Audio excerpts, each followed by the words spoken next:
bagiku hidup adalah Kristus dan mati adalah keuntungan.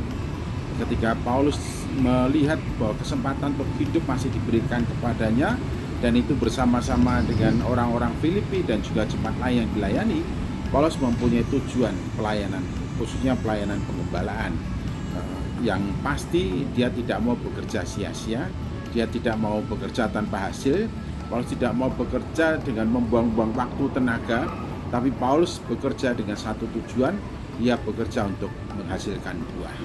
Nah, buah dari pelayanan yang Paulus inginkan itu sekaligus menjadi tujuan pelayanan penggembalaan Paulus. Di dalam ayat yang ke-25 dan 26, di sana Paulus memberitahukan dia mengucap syukur kepada Tuhan bahwa ia masih diizinkan untuk bersama-sama dengan orang-orang Filipi, dan tujuan pelayanan di Filipi adalah supaya mereka makin maju dalam iman, makin bersukacita dalam iman, dan mereka memiliki kemegahan di dalam Kristus. Ini artinya apa? Pelayanan penggembalaan Paulus dimaksudkan supaya setiap orang percaya yang digembalakannya makin maju dalam imannya, semakin mengenal Yesus Kristus, semakin mengakar mendalam imannya kepada Tuhan Yesus Kristus, dan mereka bersukacita di dalam iman. Jadi iman itu melahirkan sukacita. Nah, kalau iman melahirkan sukacita, artinya sebenarnya di dalam iman Allah menyiapkan dan menyediakan sukacita.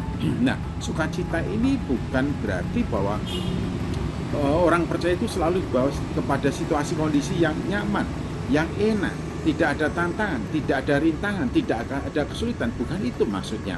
Justru sukacita inilah yang mengalir di dalam pikiran dan hati seseorang, sehingga dalam segala keadaan, dalam segala situasi kondisi, baik itu ketika menghadapi tantangan, rintangan maupun kesulitan, orang-orang percaya tetap mengucap syukur kepada Allah. Selalu ada alasan untuk bersyukur dalam segala situasi kondisi, karena pancaran sukacita yang dari Allah di dalam hidup orang percaya tidak akan pernah berhenti, dan selalu mengalir, dan selalu mengalir.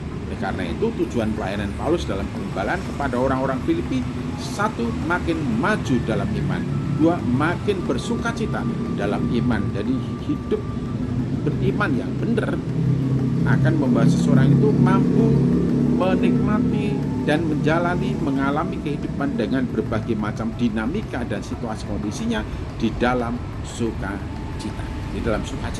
Hal ini juga mengingatkan saya akan satu penegasan bahwa apa yang diberikan oleh Allah di dalam Tuhan Yesus Kristus tidak seperti yang diberikan oleh dunia. Dunia memberikan segala sesuatunya, tapi sifatnya sementara. Pola dan ukuran parameter dunia pasti berbeda dengan hidup orang yang ada di dalam pimpinan dan kuasa penyertaan Tuhan Yesus Kristus. Kalau kaya, sukacita. Kalau punya banyak, sukacita. Kalau gagal, sedih. Kalau banyak rintangan, bersungut-sungut. Itu model kehidupan orang-orang di dalam dunia. Tapi orang-orang yang di dalam Tuhan Yesus Kristus, dalam suka, dalam duka, dalam segala keadaan, sukacita selalu mengalir, sehingga orang-orang percaya selalu ada dan punya alasan dalam berbagai macam situasi kondisi kehidupan. Itulah yang ditanamkan dan diajarkan oleh Rasul Paulus kepada orang-orang Filipi, sehingga setiap orang Filipi mampu dan selalu dapat bersukacita di dalam segala keadaan. Kemudian selanjutnya, tujuan pelayanan Paulus adalah supaya mereka makin bangga memiliki Kristus,